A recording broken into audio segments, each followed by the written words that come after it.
All right, welcome back. This is video 3 in our series. This episode deals with really the teardown of the 360 small block. So what I've done is to have put together separate captures of different parts of the teardown. Not really possible to just run a continuous stream of the whole breakdown. Hopefully it comes together pretty well and you guys kind of get to see, me dancing around with the different pieces. Okay, let's hit the roll. Enjoy.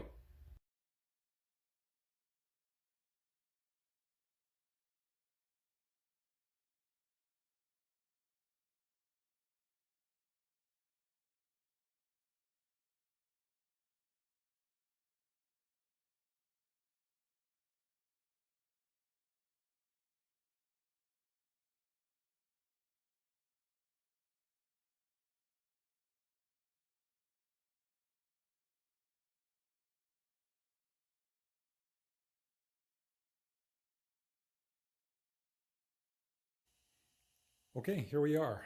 Almost completed. What remains is to really take the crank, the pistons out of the short block. Before I do that though, and I did take a digital camera photo of this, hopefully it turns out pretty nice. But what I wanted to show you guys is with the windage tray in place, right? You notice how on the dipstick I marked 2 spots, and this probably is not zooming in very well, not focusing rather. But the point was, okay, I've got the upper yellow dot there. That's a mark of 6 liters of oil, and the lower is 5 liter. So I've always asked myself this question. You know what? When I'm filling the motor with oil, where exactly am I getting there, especially in relation to the crank itself, right? And you can see kind of the first bottom part of the flywheel right there, which basically means, at least in my small block right now, at 6 liters, the crank is just a little bit above the oil level itself. Of course, there's windage, there's stuff that's flying around and so forth. But anyways, it kind of gives you a snapshot of roughly where things would be. As far as the pan itself, so here is what I've put together. And this was really kind of based on a template that I spotted in one of Mopar magazines, I think. I cut out a piece of metal, basically, right, sheet metal, made provisions for clearing the pickup tube itself, and in the corner here, clearing the dipstick, and just, tacked it in place all around the perimeter. And it's probably one of my, first few little small jobs, welding. I'm relieved to say it's lasted, so it must have been good enough, I think. But anyways, did okay for a factory pan. Held up pretty well, and nothing came loose.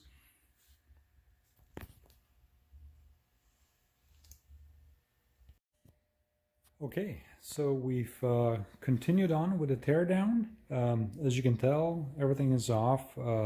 Really started to work on the bottom end to get the rotating assembly out. So the pistons, eventually the crank, and really that kind of gets us to just the bare essentials, just the block itself. Maybe some surface level cleanup, and then I'll just put it on the side. But anyways, here's what's kind of interesting. I've been looking forward to doing this. So this is the journal for the rods, right? Crank journal. 10,000 under. And I mean, you can tell this is not a forged crank, it's a cast factory crank. And I was curious to see, after, spirited performance driving, how well did the oiling system keep up with the demand. So journal is looking pretty nice. I mean, there's not anything that I can tell as far as, scuff marks or what have you. But there's a bigger story to tell when looking at the bearings. So I'm looking at 2 pistons that I pulled out, and you guys, this is the first time really that I'm kind of taking this approach to looking at details, right? But this is basically what the cap looks like, and this is the matching bearing in the rod itself, and I don't know if I'm going to be able to zoom in or focus on this side. Okay, here we go. You notice that there's a little bit of that telltale copper lining really coming through. So these bearings would have normal aluminum coating. I think it's a 3-layer. I couldn't tell you off the top of my head. I have to kind of go back to the books and look it up. But clearly there was some wear on here, right? As you can see that coming through. And certainly if I look at the other piston, so let's do this, you can tell that you've got a little bit of this kind of a situation happening on this bearing as well, right? More pronounced than the other one. As to why that is, well, I don't know. But I was always curious to understand once you take things out of use, specific kind of use, what kind of a story can you tell by looking at the bearings? So in this case, for example, feels like it's pretty clean bearing. I mean, I don't see any debris stuck in it, but there is a little bit of that wear, and you can tell that it really syncs up with what you see in the bearing itself. That's in the rod. Okay, so that's about it. Just kind of trying to tell the story of the componentry as things come apart, and we'll have more details as I take the rest of the stuff out.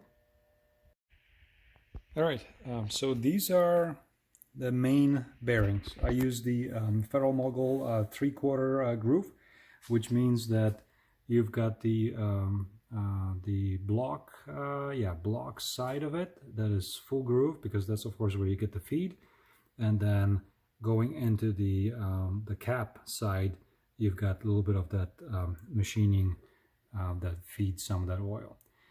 Okay, so I set these up kind of side by side because I was curious, similarly to the connecting rods, how much wear did I see on the bearings themselves, right? Maybe indicator of something else that's going on in the motor.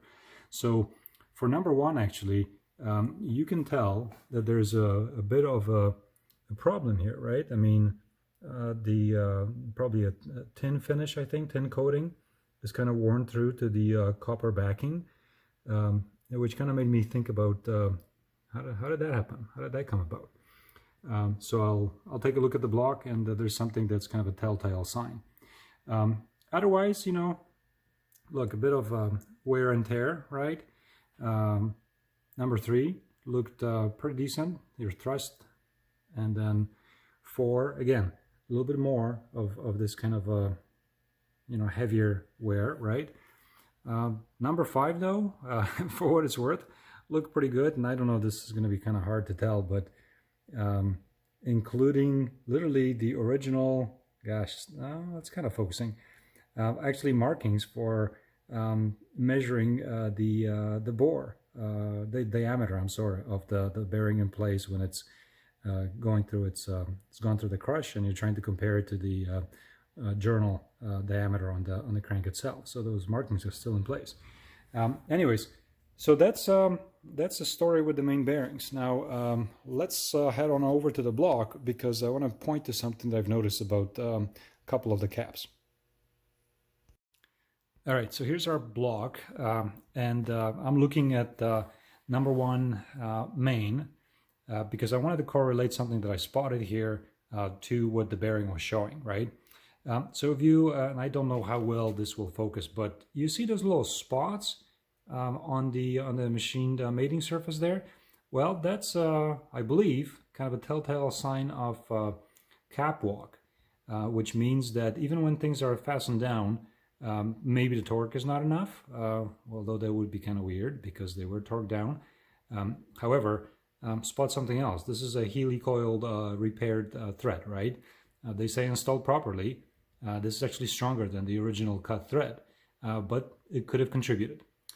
Anyway, so when the machine shop was doing this, and that was a very reputable shop, they did the helicoil install, got the caps in place, then aligned, honed everything, So I was pretty comfortable knowing that this was a, it was a good deal, right? Anyways, so here's the main. You see that kind of, those darker kind of spots, right? Not so much, on the opposite end. And then when I look through the remaining ones, you see this kind of a thing on number 3 as well. So this is the thrust bearing, and there's the part of it that you kind of see a little bit of that, of the marking. So having said that, let's look at the caps themselves to see if we can kind of match these things up. All right, so here we are, and that's the cap for number 1. And let's see if I can kind of get this synchronized. All right, so you see that there's also that kind of pitting, right? And that matches up perfectly with what I see in the block. So most likely there was a little bit of this, cap walk, a little bit on the opposite end, not much. Then of course, when I look at end number 3, the thrust, you can kind of tell there's this telltale situation on that side, and look into the opposite end, you see a little bit more of that right there, right? Again, something must have been moving enough. Not enough to cause major damage, but you could tell that there was a bit of wear on the bearings themselves. Beyond that, everything else looks pretty good. All right, one other part I guess that's worthwhile to look at. So these are hyper-eutectic pistons, nothing fancy, right? Again, all in all, came out in pretty decent shape. I mean, not really much of in terms of scuffing marks or anything like that, right? But basically, here's what these things look like, right? So you've got a little bit of that, combustion chamber deposit that's accumulated on the piston. Oh, you can actually tell the part number. That's, I think, kind of impressive. It's the H116CP, and it's 20 thou over.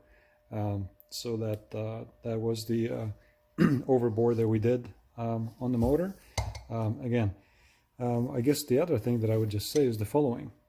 Stock rods, although what I did do with these, and this is a press fit on the pin, but what we did do here is I had basically removed any of the casting parting lines, and then the shop I was working with shot peened all the rods to basically remove some of that stress risers, and really balanced everything down to 0.5 gram. So you can tell how they basically removed as much of the metal as needed off of each assembly to get them down to within 0.5 grams, which I thought was always pretty impressive.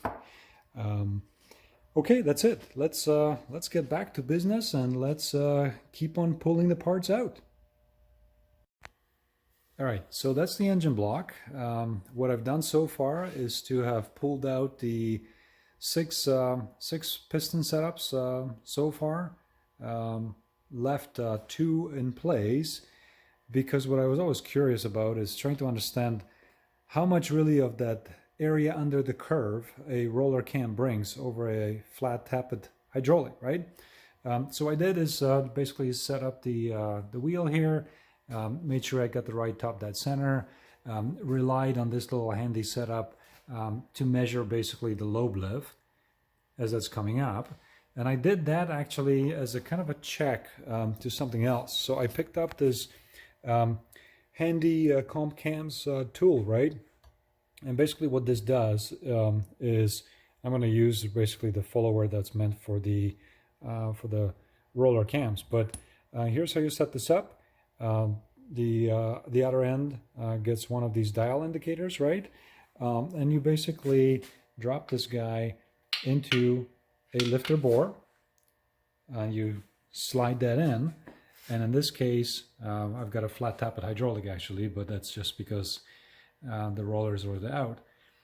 So you see that basically what ends up happening is this little guy follows the lobe, and you've got a very direct kind of a readout of what's lobe lift, as opposed to you know, having this little hookup here where, you know, some error maybe introduced, right?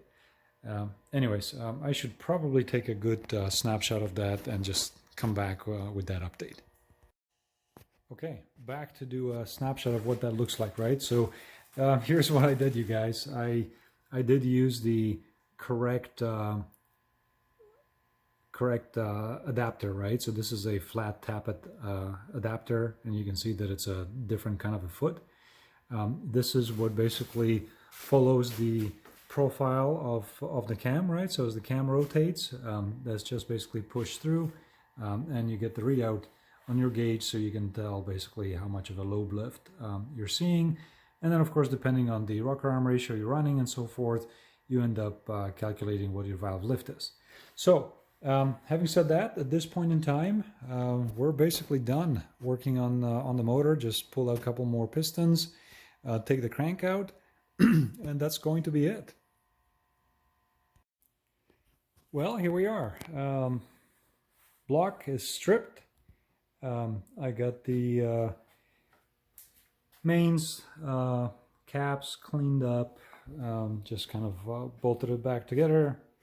And it's going to go off the engine stand, and we'll just set it on the side.